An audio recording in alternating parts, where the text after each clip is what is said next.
നമസ്കാരം, എല്ലാവർക്കും ബയോ ഇൻസൈറ്റിലേക്ക് സ്വാഗതം. നമ്മൾ ലാസ്റ്റ് ക്ലാസ്സിൽ ബയോകെമിസ്ട്രിയിലെ ജനറൽ കുറച്ച് കോൺസെപ്റ്റ്സുകൾ ഡിസ്കസ് ചെയ്ത് കഴിഞ്ഞു. ഇനി നമ്മൾ കുറച്ച് ഹാർഡ് കോർ ബയോകെമിസ്ട്രിയിലേക്ക് എൻ്റർ ചെയ്യാണ്. അതിനു മുന്നേ നമുക്ക് അമിനോ ആസിഡ്സ്, ആദ്യം നമുക്ക് സ്റ്റാർട്ട് ചെയ്യുന്നത് അമിനോ ആസിഡ്സ് വെച്ചിട്ടാണ്. Composition, structure and function of biomolecules. Okay, അതിൽ അമിനോ ആസിഡിന്റെ സ്ട്രക്ചർ ഫങ്ഷൻ വെച്ചിട്ടാണ് നമ്മൾ ക്ലാസ്സുകൾ സ്റ്റാർട്ട് ചെയ്യുന്നത്. Okay, amino acids. Amino acids are small organic molecules that play several important roles in living organisms. They are the principal building blocks of proteins. A special covalent bond called peptide bond is connecting each amino acid in a protein. Among all other biomolecules, protein is most important. You know why? Because protein is most functionally diverse biomolecule, okay, than our nucleotides, carbohydrate and all. Protein have major physiological role. Many proteins function as enzymes, the biochemical catalyst. Enzymes catalyze nearly all reactions that occur in living organisms. നമ്മൾ എൻസൈംസിനെ പറ്റി last ക്ലാസ്സിൽ പഠിച്ചതാണ് അല്ലേ? They will lower the activation energy. Activation energy is the barrier. Okay, so നമ്മൾ എൻസൈംസിനെ പറ്റി പഠിച്ചതാണ്. Some proteins bind other molecules for storage and transport. Example, hemoglobin. It can bind with oxygen and carbon dioxide, okay, in red blood cells. Like ഇതെല്ലാം നമ്മൾ വളരെ basic ആയിട്ടുള്ള examples ആണ്. Then several types of proteins serve as pores and channels in membrane. നമ്മൾ കണ്ടു കഴിഞ്ഞതാണ് അല്ലേ? നമ്മൾ പ്ലാസ്മ മെംബ്രെയിന്റെ ക്ലാസ്സിൽ നമ്മൾ പോർസ് ആൻഡ് ചാനൽസ് എല്ലാം ഓൾറെഡി ഡിസ്കസ് ചെയ്തതാണ്. ഇതെല്ലാം പ്രോട്ടീൻസ് ആണ്. ഓക്കെ, പ്രോട്ടീൻസ് എന്ന് പറയുന്ന സമയത്ത് it is made up of amino acids. Okay, some proteins such tubulin, actin, collagen provide support and shape to cells and hence to tissues and organs. Okay, structural importance proteins provide ചെയ്യുന്നുണ്ട്. Assemblies of proteins can do mechanical work such as the movement of flagella, separation of chromosomes at mitosis, and the contraction of muscles. Many proteins play a role in information flow in the cell. Some are involved in translation, whereas others play a role in regulating gene expression by binding to nucleic acids. നമ്മളെ transcription ഫാക്ടേഴ്സും ഒക്കെ നമ്മൾ എന്താണ് regulatory gene regulatory factors ഒക്കെ എന്താണ് proteins ആണ്. Some proteins are hormones which regulate biochemical activities in target cells or tissues. Other proteins serve as receptors for hormones. Okay, then they serve as precursor for many biologically active molecules. Okay, they will act as precursors. Okay, precursors for what all things? Neurotransmitters, example dopamine, GABA and all. Okay, then local mediators, example the allergy mediator histamine. നമ്മളെ B സെൽസിലുള്ള histamine allergic response ആയിട്ട് they will release histamine. Okay, അപ്പോൾ allergy reduce ചെയ്യാൻ വേണ്ടിയിട്ട് നമ്മൾ anti histamine tablets ആണ് എടുക്കാറ്. Okay, then energy related metabolites, creatine, citrulline, all are ഇതിന്റെ ഒക്കെ എന്താണ് precursors അമിനോ ആസിഡ്സ് ആണ്. The oxygen binding molecule heme and the DNA bases called purine. Okay, so ഇപ്പോൾ അമിനോ ആസിഡ് അല്ലെങ്കിൽ നമ്മൾ പ്രോട്ടീൻ എന്ന് പറയുന്ന സമയത്ത് ഇപ്പോൾ ഇത് വളരെ ഡൈവേഴ്സ് ആയിട്ടുള്ള ഒരു എക്സാമ്പിൾ ആണ്. ഓക്കെ, ഈ ഒരു കേസിൽ ഇതൊരു ഫയർഫ്ലൈ ആണ്. ഈ ഫയർഫ്ലൈയിൽ ഈ ലൈറ്റ് പ്രൊഡ്യൂസ് ചെയ്യുന്നത് ലൂസിഫറിൻ എന്ന് പറഞ്ഞിട്ടുള്ള ഒരു പ്രോട്ടീന്റെ ആക്ഷൻ ആണ് ആ ഒരു ലൈറ്റ് പ്രൊഡ്യൂസ് ചെയ്യുന്നത്, luciferase. Okay, enzyme luciferase is responsible. ഇപ്പൊ സെക്കൻഡ് എക്സാമ്പിൾ വന്നിട്ട് എരിത്രോസൈറ്റ്സ്, റെഡ് ബ്ലഡ് സെൽസ് ആണ്. ഓക്കെ, ഈ റെഡ് ബ്ലഡ് സെൽസ് ട്രൂ ആണ്, നമ്മുടെ എന്താ ഹീമോഗ്ലോബിൻ ആണ്, it's a protein part. Okay, ആ ഹീമോഗ്ലോബിന്റെ പ്രോട്ടീൻ പാർട്ടാണ് എന്താണ് പറയാ നമ്മൾ ഓക്സിജൻ കാർബൺ ഡയോക്സൈഡ് ക്യാരി ചെയ്യലും ഒക്കെ ചെയ്യുന്നത്. ആൻഡ് നമ്മളിപ്പോ ഈ ഒരു റൈനോനെ എടുത്തു കഴിഞ്ഞിട്ടുണ്ടെങ്കിൽ റൈനോന്റെ ഈ ഹോൺ എന്ന് പറയുന്നത് it is made up of keratin. Okay, നമ്മുടെയൊക്കെ ഹെയർ, നെയില് എല്ലാം തന്നെ made up of keratin. Keratin is also A protein. Okay, so diverse function structurally, physiologically and all, so many roles are playing. Living system protein are that much important. Okay, ഇനി നമുക്ക് amino ആസിഡിന്റെ basic സ്ട്രക്ചറിലേക്ക് കടക്കാം. Okay, basic structure. General structure of an amino acid. Okay, amino acids are comprised of functional group or side chain attached to an amino group and a carboxyl group. Okay, ഈ ഒരു carbon മോളിക്യൂളില് ഒരു amino ഗ്രൂപ്പും ഒരു carboxyl ഗ്രൂപ്പും പിന്നെ ഒരു side ചെയിനും പിന്നെ ഒരു ഹൈഡ്രജനും, ഇതാണ് അമിനോ ആസിഡിന്റെ ബേസിക് സ്ട്രക്ചർ എന്ന് പറയുന്നത്. ഓക്കെ, ഈ ഒരു കാർബൺ, ഇതിന് നമ്മൾ ആൽഫ കാർബൺ എന്നാണ് നമ്പറിംഗ് കൊടുക്കുന്നത്. ഈ കാർബൺ കൈറാൾ കാർബൺ ആണ് അല്ലെ. അതിന്റെ 4 വാലൻസിയും ഡിഫറെന്റ് സൈഡ് ഗ്രൂപ്പ് ആണ് ഓക്യുപ്പൈ ചെയ്തിരിക്കുന്നത്. സോ അമിനോ ആസിഡിലെ എല്ലാ എക്സെപ്റ്റ് ഗ്ലൈസീനിൽ എന്താ പ്രത്യേകത എന്ന് വെച്ചിട്ടുണ്ടെങ്കിൽ ഗ്ലൈസീന്റെ സൈഡ് ചെയിൻ എന്ന് പറയുന്നത് അഗെയിൻ ഒരു ഹൈഡ്രജൻ ആണ്.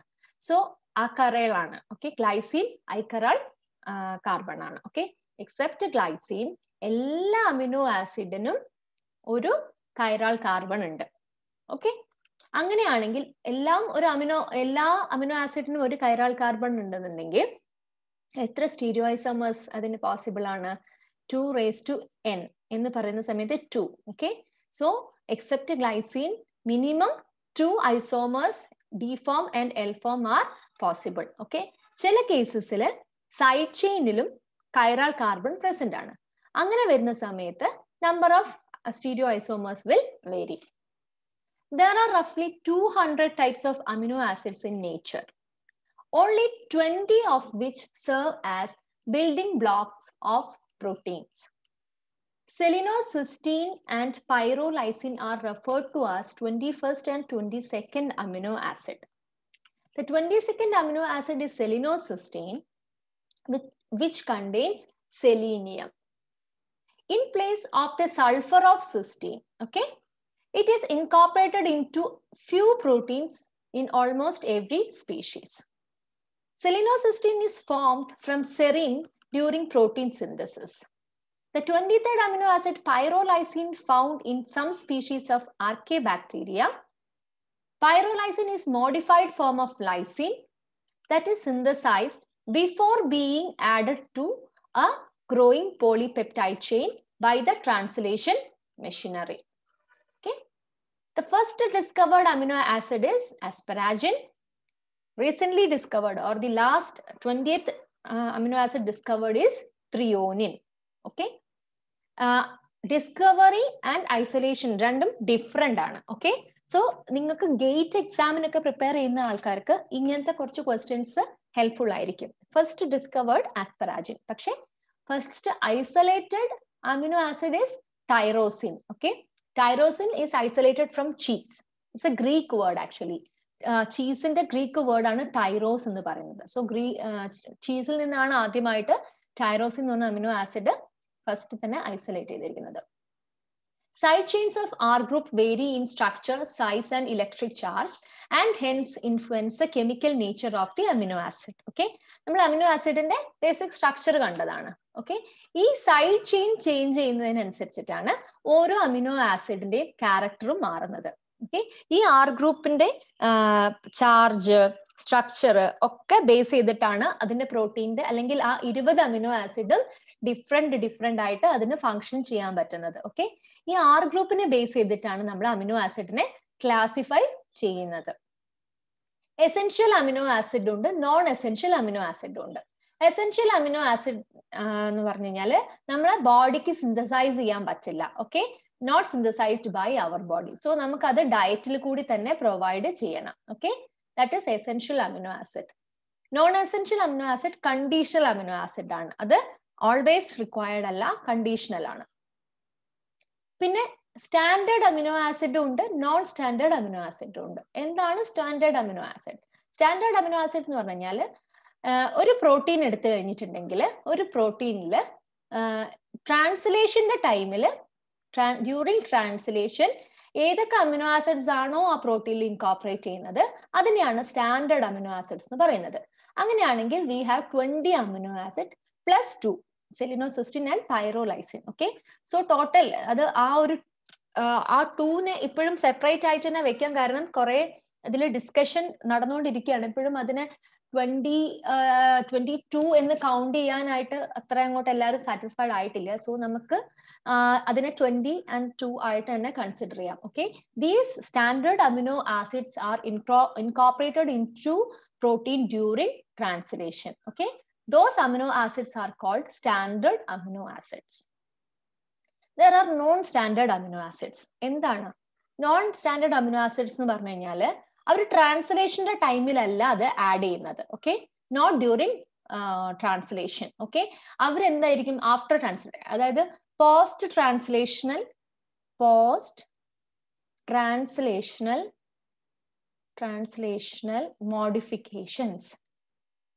modifications.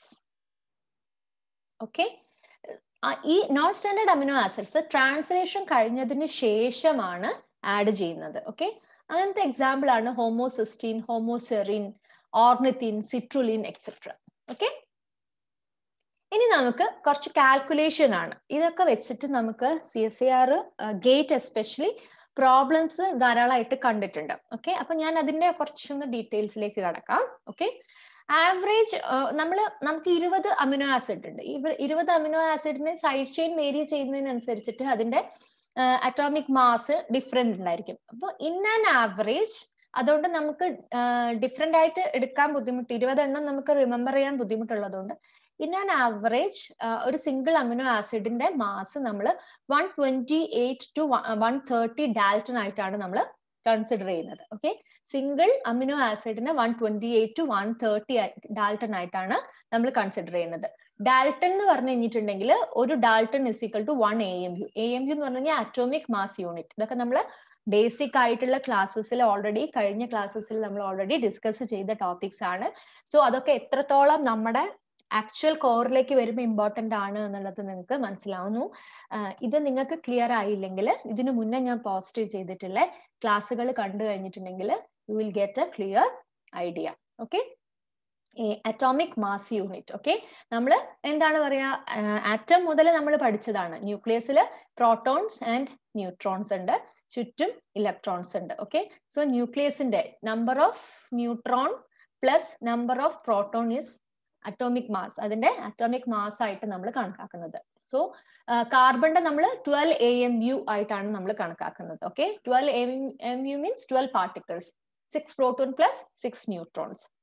But in a polypeptide chain, the mass of amino acid is calculated as 110 Dalton.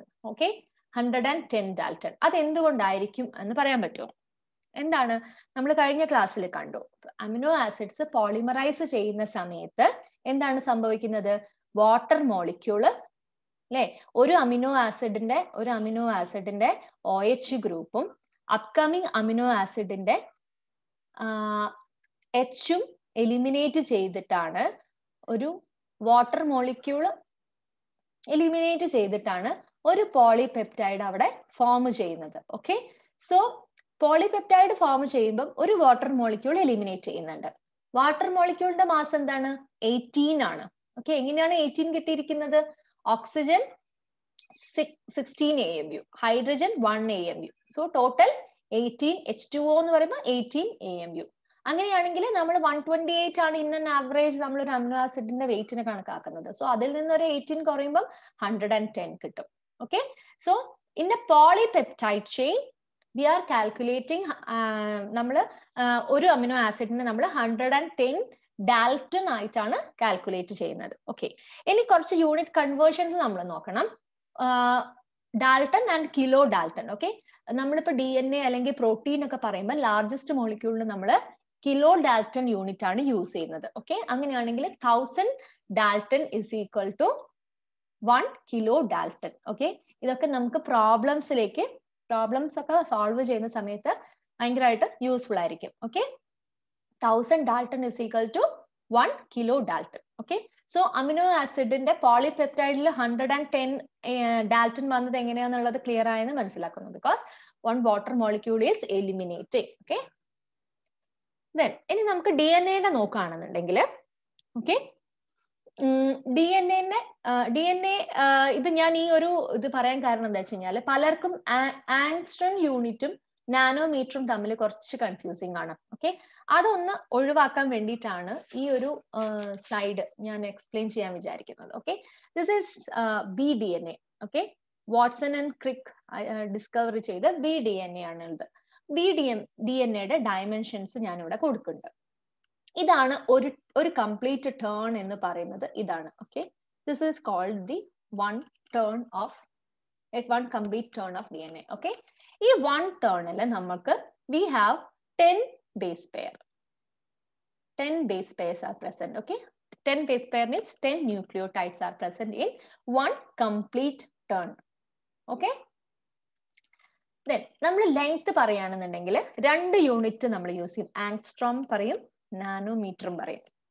Okay, so angstrom കുറച്ചും കൂടി ലാർജ് യൂണിറ്റും നാനോമീറ്റർ അതിന്റെ ചെറിയ യൂണിറ്റ് ആണുള്ളത്. ഓക്കെ, സോ നമ്മൾ ലെങ്ത് ഓഫ് വൺ ടേണിന് നമ്മൾ ആങ്സ്ട്രോമിൽ പറയുകയാണെങ്കിൽ it is 34 angstrom. Okay, it is 34 angstrom. Nanometer ആവുമ്പോൾ അത് 3.4 nanometer. അങ്ങനെയാണെങ്കിൽ 34 ആണ് total length. 10 base pair per turn ആണ് ഉള്ളത്. അങ്ങനെയാണെങ്കിൽ ഒരു 2 ബേസ് പെയർ തമ്മിലുള്ള ഈ ഡിസ്റ്റൻസ് എത്രയായിരിക്കും? Is equal to 3.4 angstrom. Okay, it is 3.4 angstrom. Okay, ഈ ഒരു ഡിസ്റ്റൻസ്, ഈ 2 ബേസ് തമ്മിലുള്ള ഡിസ്റ്റൻസിനെയാണ് നമ്മൾ 3.4 angstrom എന്ന് കണക്കാക്കുന്നത്. That is 0.34 nanometre. ഓക്കെ, ഇനി നമുക്ക് ഒന്നും കൂടി ക്ലിയർ ആവാൻ വേണ്ടിയിട്ട് ഞാൻ പറയാണ്, നമുക്ക് തന്നിരിക്കുന്നത് ഏതൊക്കെയാണെന്ന് മനസ്സിലാകാൻ വേണ്ടിയിട്ട്. ഓക്കെ, ഈ വൺ ടേൺ എന്ന് പറയുന്നത് ആണ് വലുത് അല്ലെ? കമ്പാരിറ്റീവ്ലി ഒരു വലിയ ലാർജസ്റ്റ് വന്നിട്ട് ഈ വൺ ടേൺ ആണ്. ഓക്കെ, നമ്മൾ ഏതൊക്കെ കേട്ടിട്ടുണ്ട്? 34 കേട്ടിട്ടുണ്ട്, 3.4 കേട്ടിട്ടുണ്ട്, 0.34 കേട്ടിട്ടുണ്ട്. ഓക്കെ, സോ ഇത് എവിടെയാ യൂസ് ചെയ്യേണ്ടത് എന്നുള്ളത് നിങ്ങൾക്ക് ഇമാജിൻ ചെയ്യാൻ വേണ്ടിയിട്ടാണ് ഞാൻ ഈ ഒരു ക്വിക്ക് ട്രിക്ക് ഞാൻ പറഞ്ഞിരുന്നത്. Okay, one turn is the largest അല്ലെ? കുറച്ച് ഏറ്റവും വലിയൊരു ഇതെന്ന് പറയുന്നത് ഇതാണ്, എന്താ പറയാ, വൺ ടേൺ ആണെന്ന് പറയുന്നത്. ഓക്കെ, സോ അത് പ്രോബബ്ലി എന്തായിരിക്കും? അത് 34 angstrom ആയിരിക്കും. ഐദർ ഇറ്റ് ഇസ് 34 angstrom, ഇനി അതല്ല എന്നുണ്ടെങ്കിൽ 3.4 ആണ് കൊടുക്കുന്നതെന്നുണ്ടെങ്കിൽ that is nanometre. Okay, so one turn ഏറ്റവും വലുത് 34 ആണ്, ദാറ്റ് ഇസ് ഇൻ ആങ്സ്ട്രോം ആണ് ഞാൻ പറയുന്നത്. ഇനി അടുത്ത ചെറിയത് എന്ന് പറയുന്നത് ഈ 2 ബേസ് തമ്മിലുള്ള ഡിസ്റ്റൻസ് ആണ്. ഓക്കെ, അതിനെ നമ്മൾ ഇപ്പൊ 34 ആണ് കൊടുത്തിരിക്കുന്നത് എന്നുണ്ടെങ്കിൽ ദാറ്റ് ഇസ് 3.4 ആണ് കൊടുത്തിരിക്കുന്നത് എന്നുണ്ടെങ്കിൽ that is in angstrom unit. Okay, ഇനി അതിനെ നാനോമീറ്ററിലാണ് കൊടുത്തുന്നുണ്ടെങ്കിൽ it will be 0.34 nanometre. Okay, so നമുക്കൊരു കൺഫ്യൂഷൻ അതാ വരികയാണെന്നുണ്ടെങ്കിൽ നിങ്ങൾ ക്വസ്റ്റ്യൻ പേപ്പറിൽ ജസ്റ്റ് ഇതൊന്ന് എഴുതി വെച്ച് നോക്കി കഴിഞ്ഞിട്ടുണ്ടെങ്കിൽ you will get it very easily. Okay, ഇപ്പൊ ഒരു പ്രോബ്ലം ചെയ്യുന്നതിന് മുന്നേ നമുക്ക് അതിന്റെ യൂണിറ്റ്സ് ഒക്കെ കൺവേർഷൻ ചെയ്യണമെന്നുണ്ടെങ്കിൽ okay, 1000 dalton is equal to 1 kilo dalton, അല്ലെങ്കിൽ ഒരു turn is equal to this much nucleotide, അല്ലെങ്കിൽ ഡിസ്റ്റൻസ് ഇത്രയെന്ന് നമ്മൾ എഴുതി കഴിഞ്ഞിട്ടുണ്ടെങ്കിൽ നമുക്ക് പെട്ടെന്ന് തന്നെ ഒരു പ്രോബ്ലത്തിലേക്ക് എത്താൻ വേണ്ടി സാധിക്കും. ഓക്കെ, ഇനി നമ്മൾ ട്രാൻസ്ലേഷൻ, നമുക്ക് പ്രോട്ടീനിലേക്കാണ് എത്തേണ്ടത്. ഓക്കെ, അപ്പൊ അതിന്റെ ആദ്യം എന്താ നടക്കുന്നത്? ട്രാൻസ്ലേഷൻ ആണ് നടക്കുന്നത്. ഇപ്പൊ ഞാൻ ഈ ഒരു സ്ട്രാൻഡ് ആണ് കൺസിഡർ ചെയ്യുന്നത് എന്ന് വിചാരിക്കും. For translation I'm taking only one strand, like so ഈ ഒരു സ്ട്രാൻഡിന്റെ ലെങ്ത്, അല്ലെങ്കിൽ ഈ ഒരു സ്ട്രാൻഡിൽ I'm having 100 nucleotides DNA. Okay, ഈ ഒരു DNA 100 nucleotides are present. Okay, so ഈ 100 ന്യൂക്ലിയോടൈഡ്സും got translated and I got an mRNA. ആ mRNAയിലും 100 ന്യൂക്ലിയോടൈഡ്സ് ഉണ്ട്. സപ്പോസ് നോ സ്പ്ലൈസിങ്ങിനെ നമ്മൾ കൺസിഡറേ ചെയ്യുന്നില്ല, സ്പ്ലൈസിങ് നടക്കുന്നതായിട്ട് കൺസിഡറേ ചെയ്യുന്നില്ല. We are just taking it exactly. Okay, 100 DNA 100 mRNA. Okay, അതില് നമ്മളെ കയ്യിൽ 100 mRNA കിട്ടി. ഓക്കെ, ഇനി അതിനെ പ്രോട്ടീൻ ആയിട്ട് പോണം. ഓക്കെ, 3 ന്യൂക്ലിയോടൈഡ്സ്, അതായത് നമ്മൾ കോഡോൺസ് എന്ന് കേട്ടിട്ടുണ്ട് അല്ലെ? Codon. Okay, each codon for 1 amino acid. Okay, 1 codon is equal to 3 nucleotide. Okay, 1 codon is equal to 3 nucleotide. Okay, so 3 nucleotide ചേർന്ന് കഴിഞ്ഞിട്ടുണ്ടെങ്കിൽ we will get a amino acid. Okay, അപ്പോൾ 100 nucleotide ഉള്ള ഒരു mRNA യിൽ നിന്ന് we will get 33 amino acids. Okay, ഇത് നിങ്ങൾ മനസ്സിൽ നന്നായിട്ട് ക്ലിയർ ആക്കി കഴിഞ്ഞിട്ടുണ്ടെങ്കിൽ നമുക്ക് പ്രോബ്ലം ചെയ്യുമ്പോൾ കുറച്ചും കൂടി ഈസി ആയിട്ട് മനസ്സിലാവും. ഓക്കെ, അതായത് എത്ര DNA ഉണ്ടോ അത്ര തന്നെ mRNA കിട്ടിയെന്ന് നമ്മൾ കണക്കാക്കുമ്പോൾ നമ്മൾ അവിടെ എന്ത് ചെയ്യണം? ഡിവൈഡ് ചെയ്യണം, എപ്പോഴും by 3 ഡിവൈഡ് ചെയ്യണം. ബിക്കോസ് എന്താണ്, ഒരു അമിനോ ആസിഡിന് അല്ലെങ്കിൽ ഒരു കോഡോൺ റിക്വയർ 3 ന്യൂക്ലിയോടൈഡ്. ഓക്കെ, അപ്പൊ നമുക്ക് ഇങ്ങനെ ക്വസ്റ്റ്യനിൽ ഇപ്പൊ ജസ്റ്റ് DNA ലെങ്ത് മാത്രം തന്നു കഴിഞ്ഞിട്ട് എത്ര അമിനോ ആസിഡ് ഉണ്ടാകാൻ പറ്റും എന്ന് പറയുന്ന സമയത്ത് വിൽ ജസ്റ്റ് എന്താ പലരും ചെയ്യുന്ന ചെറിയ സിമ്പിൾ മിസ്റ്റേക്ക് എന്ന് പറഞ്ഞു കഴിഞ്ഞാൽ നമ്മൾ അതിനെ mRNA കണക്കാക്കിയിട്ട് ഓക്കെ 100 into 3 ഒക്കെ ചെയ്ത് കളയും ചില ആൾക്കാർ. 100 into 3 അല്ല, 100 divided by 3 ആണ് ചെയ്യുന്നത്. ബിക്കോസ് നമ്മൾ 3 ന്യൂക്ലിയോടൈഡ് ഒരു അമിനോ ആസിഡ് ആണ്. സോ നമ്മൾ we have to divide it. Okay, so 3 nucleotides for 1 amino acid. അപ്പോൾ ഒരു 100 ന്യൂക്ലിയോടൈഡ് mRNA യിൽ നിന്ന് നമുക്ക് approximately, not exactly, it is approximately 33 amino acid we will get. Okay, ഇനി നമുക്ക് ഈ പ്രോബ്ലം ഒന്ന് ചെയ്ത് നോക്കാം. ഓക്കെ, ഈ പ്രോബ്ലം ഒന്ന് ചെയ്ത് നോക്കിക്കഴിഞ്ഞാൽ നമുക്കത് കുറച്ചും കൂടി ക്ലിയർ ആയിട്ട് നമുക്കത് മനസ്സിലാകും. Okay, C a segment of bDNA encodes an enzyme of molecular mass 50 kilodalton. 50 kilodalton. The estimated length of the segment in mu m would be. Okay, ഇതാണ് ക്വസ്റ്റ്യൻ. bDNA ആണ്. ഓക്കെ, നമുക്ക് അതിന്റെ ഡയമെൻഷൻസ് ഒക്കെ അറിയാം. Per turn എത്ര nucleotides ഉണ്ട് എന്ന് അറിയാം, എല്ലാം നമുക്ക് അറിയാം. ഓക്കെ, നമുക്ക് തന്നിരിക്കുന്നത് ആ ഒരു എൻസൈമിന്റെ മോളിക്കുലർ മാസ് ആണ്, കിലോ ഡാൽട്ടണിലാണ് തന്നിരിക്കുന്നത്. നമുക്ക് എന്താ കണ്ടുപിടിക്കേണ്ടത്? അങ്ങനെയാണെങ്കിൽ ആ DNA ലെങ്ത് എന്താണെന്നുള്ളതാണ് നമുക്ക് ഇവിടെ കണ്ടുപിടിക്കേണ്ടത്. ഓക്കെ, സോ നമുക്ക് കിട്ടിയിരിക്കുന്ന ഇൻഫോർമേഷൻസ് യൂസ് ചെയ്യാം. ഓക്കെ, മാസ്, പ്രോട്ടീന്റെ mass is equal to 50 kilo dalton. 50 kilo dalton is equal to, നമ്മൾ എന്തിനാ ഡാൽട്ടനെ കിലോ ഡാൽട്ടൺ ആക്കണം? നമ്മൾ കണ്ടു 1000 dalton is equal to 1 kilo dalton. Okay, so നമ്മൾ ഇവിടെ എന്ത് ചെയ്യണം? കിലോ ഡാൽട്ടൺ ഡാൽട്ടണിലേക്ക് ആക്കണമെന്നുണ്ടെങ്കിൽ into 1000. So 50 into 1000 is equal to 50,000 Dalton is the molecular mass of that enzyme. Okay, then ഇതാണ് അതിന്റെ വെയിറ്റ് എന്ന് പറയുന്നത്. അപ്പോൾ ഒരു amino acid in a polypeptide it is 110 Dalton. Okay, so അങ്ങനെയാണെങ്കിൽ എത്ര അമിനോ ആസിഡ് ഉണ്ട് ഇതിൽ എന്ന് അറിയാണ് വേണ്ടത്. അതായത് 110 Dalton ഉള്ള എത്രയോ അമിനോ ആസിഡ് കമ്പൈൻ ചെയ്തിട്ടാണ് നമുക്ക് 50,000 Dalton ഉള്ള ഒരു എൻസൈം കിട്ടിയിരിക്കുന്നത്. സോ നമുക്ക് ആദ്യം എന്ത് ചെയ്യണം? നമുക്ക് നമ്പർ ഓഫ് അമിനോ ആസിഡ് എടുക്കണം. ഓക്കെ, അതിന് നമ്മൾ എന്ത് ചെയ്യണം? 50,000 ഡിവൈഡഡ് ബൈ 110. ഓക്കെ, നമുക്ക് 454.54 എന്നുള്ള നമ്പർ കിട്ടും. അപ്പൊ നമുക്ക് കാൽക്കുലേഷൻ എളുപ്പത്തിന് വേണ്ടിയിട്ട് നമ്മൾ അതിനെ 455 അമിനോ ആസിഡ് നമ്മൾ കണക്കാക്കാണ് ചെയ്യുന്നത്. ഓക്കെ, അപ്പൊ നമുക്ക് മനസ്സിലായി ഈ 50 കിലോ ഡാൽട്ടൺ എൻസൈമില് enzyme is made up of 455 amino acid. Okay, ഒരു amino acid, one amino acid is equal to a 3 codon. 3 codon ആണ്. ഓക്കെ, സോ അങ്ങനെയാണെങ്കിൽ 455 അമിനോ ആസിഡിൽ എത്ര കോഡോൺ ഉണ്ടാവും? ഇപ്പൊ ടോട്ടൽ എത്ര കോഡോൺ അല്ലെങ്കിൽ എത്ര ന്യൂക്ലിയോടൈഡ്സ് mRNA ഉണ്ട് എന്ന് നമുക്ക് ആദ്യം കാൽക്കുലേറ്റ് ചെയ്യണം. ഓക്കെ, അപ്പൊ നമ്മൾക്ക് 455 അമിനോ ആസിഡ് ആയതുകൊണ്ട് നമ്മൾ എന്ത് ചെയ്യണം? ടോട്ടൽ കണക്കാക്കാൻ വേണ്ടിയിട്ട് 455 ഇൻറ്റു 3. ഓക്കെ, 450. നമുക്ക് ഇനി എന്താണ്? To find the total number of nucleotides കണ്ടുപിടിക്കാനാണ് നമ്മൾ ഇൻറ്റു 3 ചെയ്യുന്നത്. ഓക്കെ, 455 ഇൻറ്റു 3 ചെയ്യുന്ന സമയത്ത് നമുക്ക് 1365 കിട്ടും. Okay, so 1365 nucleotides are there in the mRNA. Okay, അങ്ങനെയാണെങ്കിൽ അത്ര തന്നെ ന്യൂക്ലിയോടൈഡ്സ് എന്തിലുണ്ടാവും? നമ്മളെ DNA-യിലും ഉണ്ടാവും. കാരണം നമ്മൾ അവിടെ സ്പ്ലൈസിങ്ങും കാര്യങ്ങളൊന്നും നടക്കുന്നില്ല. ഓക്കെ, നമുക്ക് ഇവിടെ വരെ എത്തി.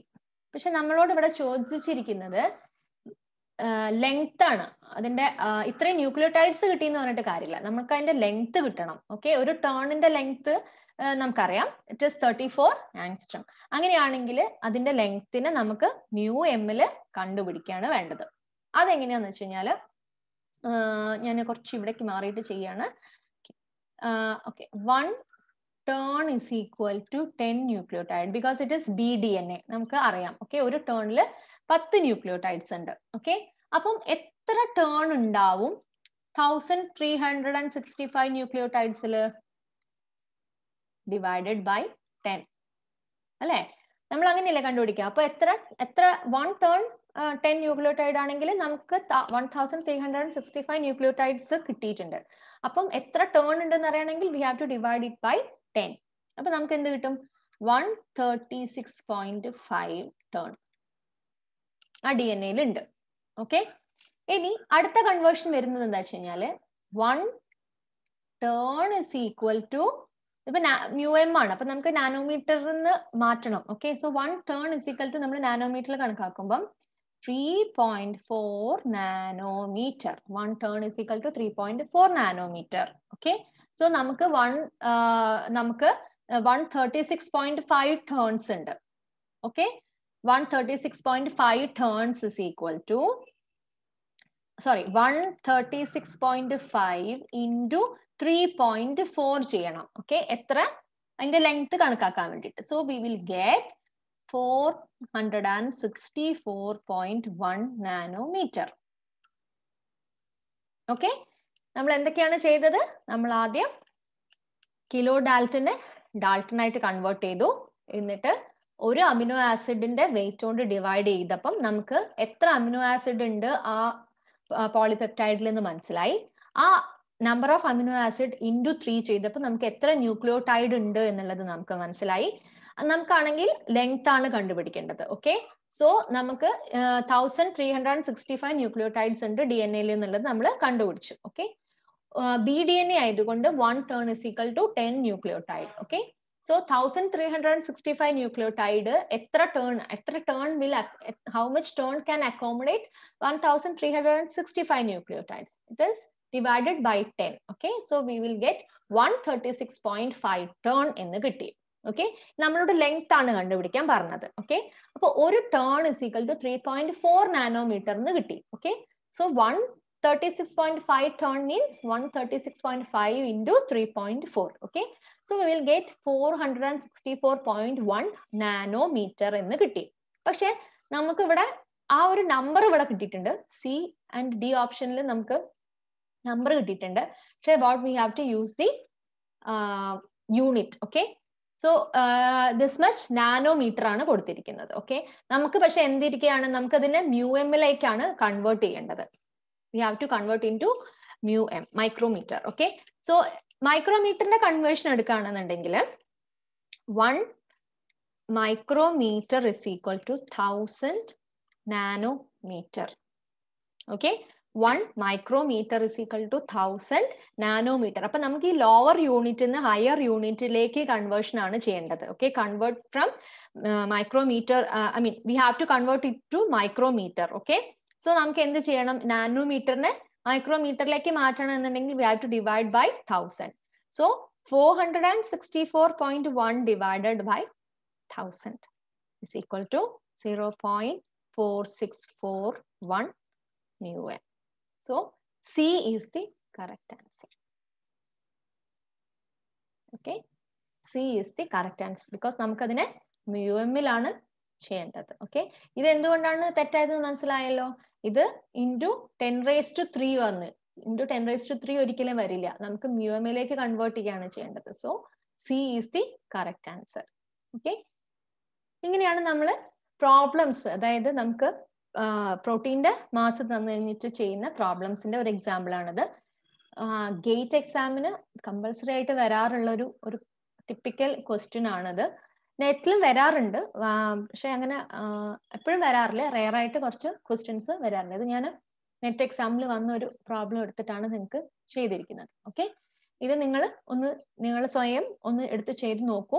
ബിക്കോസ് പലരും തെറ്റിക്കുന്ന സ്റ്റെപ്സ് ഒക്കെ എന്ന് പറഞ്ഞു കഴിഞ്ഞിട്ടുണ്ടെങ്കിൽ അമിനോ ആസിഡിന്റെ വെയിറ്റ്, അതായത് നമ്പർ ഓഫ് അമിനോ ആസിഡ് കിട്ടിക്കഴിഞ്ഞിട്ടുണ്ടെങ്കിൽ ചിലർ ഈ ഇൻറ്റു 3ക്ക് പകരം ഡിവൈഡഡ് ബൈ 3 ചെയ്യും. ഓക്കെ, അപ്പൊ അങ്ങനെ കുറെ മിസ്റ്റേക്സ് ഒക്കെ ഇങ്ങനെ വരാറുണ്ട്. സോ അത് നന്നായിട്ട് ചെയ്യാം. പിന്നെ യൂണിറ്റ് കൺവേർഷൻ ഒന്നും കൂടി നമ്മൾ ക്ലിയർ ആക്കാം. സോ നമ്മൾ ഈ ചെയ്ത പ്രോബ്ലത്തിന്റെ എക്സ്പ്ലനേഷൻ ഞാൻ ഇവിടെ കൊടുത്തിട്ടുണ്ട്. അത് നിങ്ങൾക്ക് ഒന്ന് പോസ് ചെയ്തിട്ട് നിങ്ങൾക്ക് അത് ചെയ്യാം. ഇതിപ്പം ഇങ്ങനെ ഞാൻ പറഞ്ഞു കഴിഞ്ഞാൽ നിങ്ങൾക്ക് അത് മനസ്സിലാവില്ല. എങ്ങനെയാണ് അത് സോൾവ് ചെയ്തതെന്ന് സ്റ്റെപ്പ് ബൈ സ്റ്റെപ്പ് കിട്ടാനാണ് ആ പ്രോബ്ലം ലാസ്റ്റ് സ്ലൈഡിൽ ഞാൻ ചെയ്ത് കാണിച്ചത്. സോ ഇങ്ങനെയാണ് ഇതാണ് ആ പ്രോബ്ലത്തിന്റെ എക്സ്പ്ലനേഷൻ ആണ് ഇതിൽ കൊടുത്തിരിക്കുന്നത്. ഓക്കെ, ഇനി നമുക്ക് കുറച്ച് യൂണിറ്റ് കൺവേർഷൻസ് ഒന്ന് കമ്പൽസറി ആയിട്ട് ഒന്ന് നോക്കാം. ഓക്കെ, മീറ്ററിന് മില്ലിമീറ്റർ, മില്ലിമീറ്ററിന് മൈക്രോമീറ്റർ, മൈക്രോമീറ്ററിന് നാനോമീറ്റർ. ഓക്കെ, ഇതിന്റെ നാലിന്റെയും ഡിഫറൻസ് എന്ന് പറയുന്നത് 1000 ആണ്. ഓക്കെ, ഇത് വലുതാണ്, അതിന്റെ നെക്സ്റ്റ് ചെറിയ യൂണിറ്റ്, നെക്സ്റ്റ് ചെറുത്, നെക്സ്റ്റ് ചെറുത്. ഓക്കെ, ഇതിന്റെ എല്ലാം ഡിഫറൻസ് വന്നിട്ട് 1000 ആണ്. ഓക്കെ, നമുക്ക് ഇതിനെ എന്താ മില്ലിമീറ്ററിന് മൈക്രോമീറ്ററിലേക്ക് കൺവേർട്ട് ചെയ്യാന്ന് വിചാരിക്കും. മില്ലിമീറ്ററിന് മൈക്രോമീറ്ററിലേക്ക് കൺവേർട്ട് ചെയ്യാന്ന് പറഞ്ഞു കഴിഞ്ഞിട്ടുണ്ടെങ്കിൽ ബിഗ് യൂണിറ്റ് നിന്ന് സ്മോൾ യൂണിറ്റിലേക്കാണ് കൺവേർട്ട് ചെയ്യുന്നത്. Okay, from big unit to small unit ആണ് നമ്മൾ കൺവേർഷൻ ചെയ്യുന്നത്. യൂണിറ്റ് അതായത് മില്ലിമീറ്റർ എന്ന് പറയുന്നത് യൂണിറ്റ് ആണ്. ഇവിടുത്തെ ന്യൂമറിക്കൽ അല്ല ഞാൻ പറയുന്നത്, യൂണിറ്റ് ആണ് ഞാൻ പറയുന്നത്. ടു മൈക്രോമീറ്റർ ആണ് നമ്മൾ ചെയ്യുന്നത്. ഓക്കെ, അപ്പൊ എന്താ ചെയ്യാ? Multiply by difference. ബിഗ്ന്ന് സ്മോളിലേക്ക് യൂണിറ്റ് കൺവേർഷൻ ചെയ്യുകയാണെന്നുണ്ടെങ്കിൽ മൾട്ടിപ്ലൈ ബൈ ദി ഡിഫറൻസ്. അപ്പൊ ഇവിടെ 1000 ആണ് വരുന്നത്. അപ്പം 1 millimeter is equal to 1000 micrometre. Okay, ഇനി നിങ്ങൾക്ക് യൂണിറ്റ് ഇപ്പം നമ്മൾ ഇങ്ങനെ പറയുമ്പോൾ ഇതിനെ യൂണിറ്റ് എന്ന് പറയാം. അപ്പൊ ഇവിടെയൊക്കെ ന്യൂമറിക്കൽസ് കൊടുക്കും. ഓക്കെ, ഫോർ എക്സാമ്പിൾ ഞാൻ പറയാം, 100 റുപ്പീസ് എന്ന് പറയുന്ന സമയത്ത് ഈ 100 എന്ന് പറയുന്നത് യൂണിറ്റ് ആണ്. ഓക്കെ, എന്റെ കയ്യിൽ ഒരു 100 റുപ്പീസ് ഉണ്ട് എന്ന് പറഞ്ഞു കഴിഞ്ഞിട്ടുണ്ടെങ്കിൽ ഈ 1 എന്ന് പറയുന്നതാണ് അതിന്റെ വാല്യൂ എന്ന് പറയുന്നത്. 100 റുപ്പീസ് എന്ന് പറയുന്നത് അതിന്റെ യൂണിറ്റ് ആണ്. ഓക്കെ, ഇനി എന്നോട് പറയാണ് ഈ 100 റുപ്പീസിനെ 10 റുപ്പീസ് ആയിട്ട് എത്ര, അതായത് ഈ 100 റുപ്പീസിനെ കൊണ്ട് ചേഞ്ച് ആക്കിയിട്ട് 10 റുപ്പീസ് ആക്കിയിട്ട് മാറ്റാൻ പറയാണ്. സോ അപ്പൊ എന്താണ് യൂണിറ്റ്? ബിഗ് യൂണിറ്റ് നിന്ന് സ്മോൾ യൂണിറ്റിലേക്ക്, ബിഗ് യൂണിറ്റ് നിന്ന് സ്മോൾ യൂണിറ്റിലേക്ക് കൺവേർഷൻ ചെയ്യാനാണ് പറയുന്നത്. യൂണിറ്റ് ചേഞ്ച് ചെയ്യാനാണ് പറയുന്നത്. യൂണിറ്റ് ചേഞ്ച് ചെയ്യുന്ന സമയത്ത് ന്യൂമറിക്കൽസ് എന്ത് ചെയ്യും? കൂടും. ഓക്കെ, ഇപ്പൊ നമുക്ക് 100 റുപ്പീസ് കിട്ടണമെന്നുണ്ടെങ്കിൽ 100ന്റെ 10, അതായത് 10 റുപ്പീസിലേക്ക് മാറ്റണമെന്നുണ്ടെങ്കിൽ നമുക്ക് 10 റുപ്പീസ് വേണം. അപ്പൊ ഇവിടുത്തെ വാല്യൂ എന്തായി? ബിഗ്ന്ന് സ്മോള്, അതായത് ബിഗ് യൂണിറ്റ് നിന്ന് സ്മോൾ യൂണിറ്റിലേക്ക് നമ്മൾ കൺവേർട്ട് ചെയ്യുമ്പം വാല്യൂ ഇൻക്രീസ് ചെയ്യാണ് ചെയ്യുന്നത്.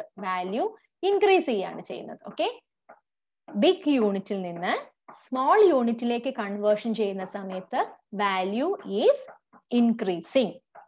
ഓക്കെ, ഈ ഒരു കോൺസെപ്റ്റ് നിങ്ങൾ അതായത് ആ റുപ്പീസ് വെച്ചിട്ടുള്ള ഒരു എക്സാമ്പിൾ നിങ്ങൾക്ക് മനസ്സിലാക്കി കഴിഞ്ഞിട്ടുണ്ടെങ്കിൽ, അത് മൈൻഡിൽ കീപ്പ് ചെയ്ത് കഴിഞ്ഞിട്ടുണ്ടെങ്കിൽ നമ്മൾ ഇതേപോലെ ഒന്ന് എഴുതി നോക്കാം. ഓക്കെ, നമുക്ക് എന്താണ് അൾട്ടിമേറ്റ്ലി ചെയ്യേണ്ടതെന്നുള്ളത്. ഓക്കെ, നമ്മളിപ്പോ എന്താ പറയാ, മീറ്റർ ടു മില്ലിമീറ്റർ ആണോ അങ്ങനെ, അല്ലെങ്കിൽ തിരിച്ചാണോ എന്നുള്ളത് മനസ്സിലപ്പോ വേഗം ക്ലിയർ ആവും. അപ്പൊ ഒരു ക്വസ്റ്റ്യൻ വന്നു കഴിഞ്ഞിട്ടുണ്ടെങ്കിൽ ആദ്യം ഇത് അങ്ങോട്ട് എഴുതി വെക്കുക. എന്നിട്ട് ഈ ഒരു എന്താ പറയാ, അതിന്റെ കോൺസെപ്റ്റ് നേരെ എഴുതി വെക്കുക. അതായത് ബിഗ് യൂണിറ്റ് നിന്ന് സ്മോൾ യൂണിറ്റിലേക്ക് കൺവേർഷൻ ചെയ്യുകയാണെന്നുണ്ടെങ്കിൽ വാല്യൂ ഇൻക്രീസ് ചെയ്യുക. തിരിച്ചാണെങ്കിൽ സ്മോൾ യൂണിറ്റിൽ നിന്ന് ബിഗ് യൂണിറ്റിലേക്ക്, അതായത് നമുക്ക് മൈക്രോമീറ്ററിന്ന് മില്ലിമീറ്ററിലേക്കാണ് കൺവേർട്ട് ചെയ്യേണ്ടത് എന്നുണ്ടെങ്കിൽ എന്താ ഉണ്ടാവുക? യൂണിറ്റ് ഇൻക്രീസ് ആവും, പക്ഷെ വാല്യൂ ഡിക്രീസ് ആവുക ചെയ്യുക. വാല്യൂ ഡിക്രീസ് ചെയ്യാന്ന് പറയുമ്പോൾ we have to divide. Value decrease ചെയ്യാന്ന് പറയുമ്പോൾ ഡിവിഷൻ. വാല്യൂ ഇൻക്രീസ് ചെയ്യാന്ന് പറഞ്ഞു കഴിഞ്ഞിട്ടുണ്ടെങ്കിൽ മൾട്ടിപ്ലിക്കേഷൻ. ഓക്കെ, ഇതൊക്കെ ജസ്റ്റ് ഒരു ലോജിക്കാണ്, നമ്മള് ബേസിക് ലോജിക്സ് ആണ് ഇതിൽ വരുന്നത്. സോ അത് ജസ്റ്റ് യൂസ് ചെയ്യുക. ഓക്കെ, നമ്മള് പ്രോബ്ലംസ് വരുന്ന സമയത്ത് നോർമലി എല്ലാവർക്കും ഒരു ടെൻഡൻസി ഉണ്ട് അത് സ്കിപ്പ് ചെയ്യാൻ. ഈവൻ ഞാനൊക്കെ ആയിരിക്കുമ്പോഴും അങ്ങനെയൊക്കെ തന്നെയായിരുന്നു.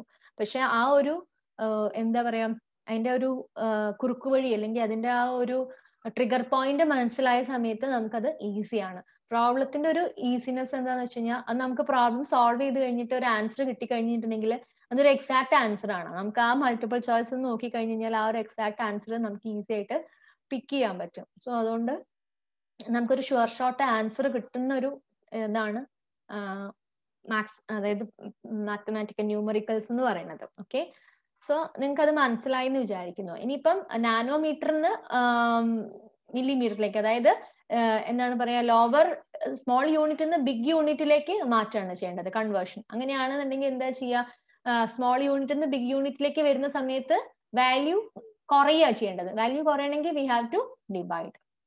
ഈ ഒരു ഇത് നമ്മൾ ജസ്റ്റ് ഒന്ന് പേപ്പറിൽ, ഇപ്പം ഞാനൊക്കെ ചെയ്യുമ്പം അങ്ങനെയാണ് ചെയ്യാറ്. അപ്പം നമുക്കിപ്പോൾ ഒരു എക്സാം സെന്ററിൽ കയറി കഴിഞ്ഞ് ആ ഒരു നമുക്ക് ഇപ്പൊ ഓൺലൈൻ എക്സാംസ് ആണ്, അപ്പൊ നമുക്ക് വർക്കിംഗ് ഷീറ്റ് ഒക്കെ കിട്ടും. ഓക്കെ, നമ്മൾ നേരത്തെ അതിൻ്റെ ഉള്ളിൽ കയറിയിരിക്കും. അതായത് എക്സാം സ്റ്റാർട്ട് ചെയ്യുന്നതിന്റെ ഏതാണ്ട് ഒരു 40-45 മിനിറ്റ്സ് മുന്നേ തന്നെ നമ്മൾ അത് സീറ്റ് ഓക്യുപ്പൈ ചെയ്യും.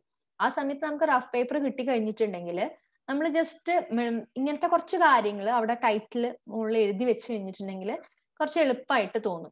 കുറച്ചും കൂടി നമുക്ക് ഓക്കെ, വെറുതെ ഇങ്ങനെ ഇരിക്കണോ എന്നുള്ള ഒരു ടെൻഷൻ ഉണ്ടാവില്ല. കുറച്ച് അവിടെ മൂലയിൽ അത് എഴുതി വെക്കുന്നത് കുറച്ച് നല്ലതായിരിക്കും.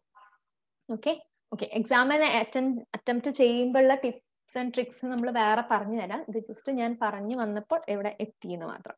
ഓക്കെ, സോ ഈ ഒരു കോൺസെപ്റ്റ് മറക്കണ്ട, unit conversion, small to big and big to small. Okay, unit value ഈ ഒരു 10 rupees അല്ലെങ്കിൽ 100 rupees എക്സാമ്പിൾ വെച്ചിട്ട് മനസ്സിൽ വെക്കുക ആൻഡ് ജസ്റ്റ് ഇങ്ങനെ എഴുതുക.